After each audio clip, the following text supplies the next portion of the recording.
श्रीपुरम नामक एक गांव में शरभैया नामक एक किसान रहता था। शरभैया, उसकी पत्नी शकुंतला, बेटा सुकुमार और बहू श्रीदेवी के साथ एक ही घर में रहते थे। जितना अच्छा शरभैया था, उतनी ही बुरी उसकी बीवी शकुंतला थी। वो हमेशा सबके साथ छोटे छोटे चीजों पे लड़ाई करती थी। वो इतनी ढीठ थी कि घर पे भी उसका फैसला था कि सब उसी के बात सुने और इसीलिए सब पे चिल्लाती थी। शकुंतला का व्यवहार देख घर में कोई भी उसके व्यतिरेक बात ना कर पाने के कारण एकदम चुप रहते थे। हर रोज शकुंतला उसके पति और बेटे के खेत जाने के बाद उसकी बहू से वो बहुत काम करवाती थी। ऐसे ही एक दिन जब उसके पति और बेटा दोनों खेत जाते हैं, वो अपने बहू को बुलाकर, ओए बहू, आज मुझे बहुत भूख लग रही है, 5 प्रकार के व्यंजन बनकर अभी लाओ। ऐसे कैसे सासू माँ, अभी अभी तो आपने इतने फल खाए थे, आपको फिर से भूख लग रहा है? हाँ, अभी खाई तो मैं वापस नहीं खा सकती हूँ क्या? क्या मुझे भूख नहीं लग सकता? नहीं नहीं सासू माँ, मेरा ये इरादा नहीं था। वो दरअसल। क्या बकबक कर रही हो? मेरे खिलाफ ऐसे बात करने के बजाय जाकर काम करो। जाओ, जल्दी व्यंजन सारे बनाकर मेरे पास लेके आओ। अभी के अभी 5 प्रकार के व्यंजन मैं कहाँ से बनाऊंगी सासू माँ? उस सब के बारे में सोचना मेरा काम नहीं है। हाय भगवान, अब तुम ही बचाओगे मुझे। ये कहकर वो जल्दी जल्दी वहाँ से निकलकर खाना पकाना शुरू करती है। खाना पकाने के कुछ ही देर बाद शकुंतला जोर जोर से चिल्लाने लगती है। क्या हुआ बहू, इतनी देर लगा रही हो? खाना जल्दी लेकर आओ, मुझे बहुत भूख लग रहा है। जी सासू माँ, आ रही हूँ। ये कहकर वो आधा पका हुआ व्यंजन को लेकर उसके सासू माँ के पास जाती है। कामते हुए उनको देती है। उसका स्वाद चखकर उसकी सासू माँ प्लेट को श्रीदेवी के मुंह पर फेंकती है। एक काम तो ठीक से आता ही नहीं, जाओ यहाँ से। आज जो भी नौकरों का काम है वो तुम करोगी, वही तुम्हारी सजा है। ऐसे गुस्से में बोलती है और श्रीदेवी रोते हुए वहाँ से जाकर घर साफ करके, खाना पकाकर, बर्तन साफ करती है।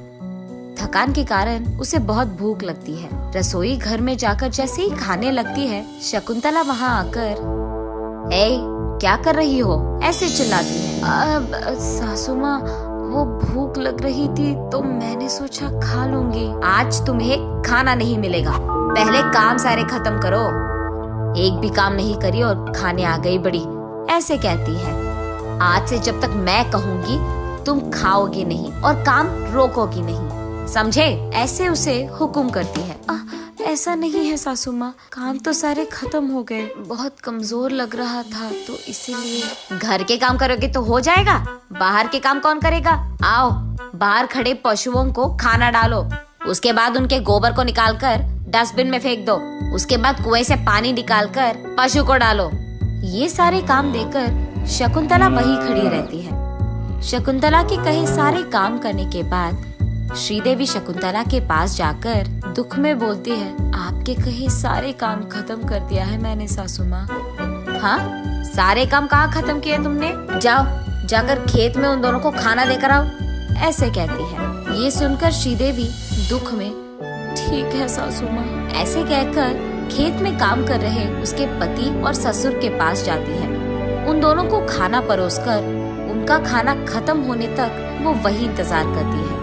उनके खाने के बाद उनके प्लेट्स को लेकर वो वापस घर चलती है। रास्ते में उसे एक बड़े पेड़ के नीचे मौजूद एक बेंच पर एक गुड़िया नजर आती है। उसे देख श्रीदेवी उस गुड़िया के पास जाकर उसे अपने गोद में बिठाती है।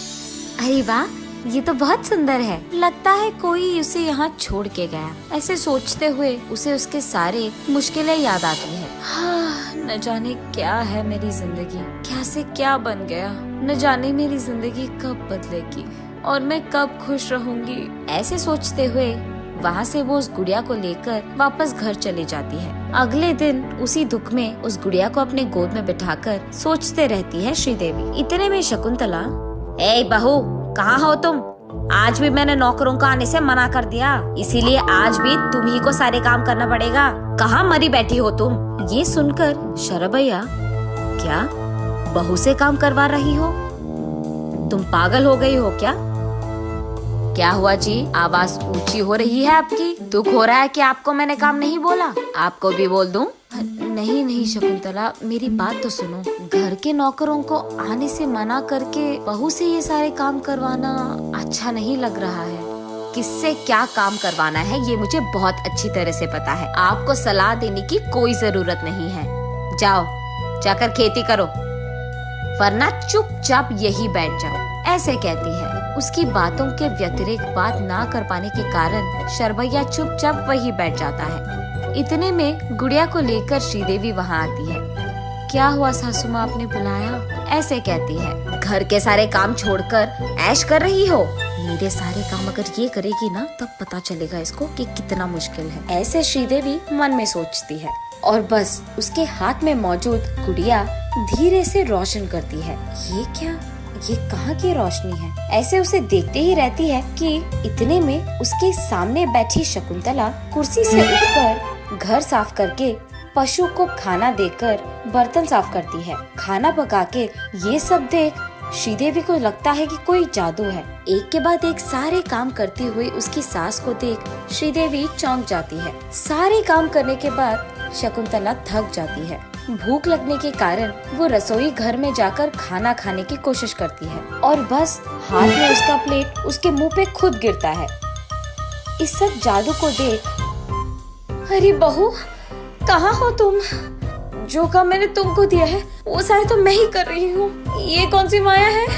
क्या कर दिया तूने चुड़ैल?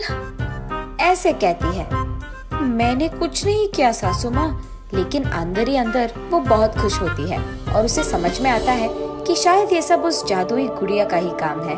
उसके बाद शकुंतला आकर कुर्सी में बैठ जाती है। अरे बहू, थोड़ा पैर तो दबा दो, ऐसे कहती है। और बस तुरंत श्रीदेवी कुर्सी में बैठी रहती है और शकुंतला खुद जाकर उसके पाँव दबाने लगती है।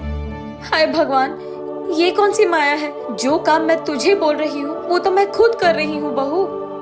पता नहीं सासू माँ, मैं तो कुछ नहीं कर रही हूँ, ये सब तो मुझे भी माया लग रहा है, ऐसे वो मन में हंसते हुए बोलती है। ये सब देख शरभैया सोचता है, हाँ भगवान का शुक्र है, इसे सबक तो सिखाया किसी ने। ये सोचकर जोर से हंसता है।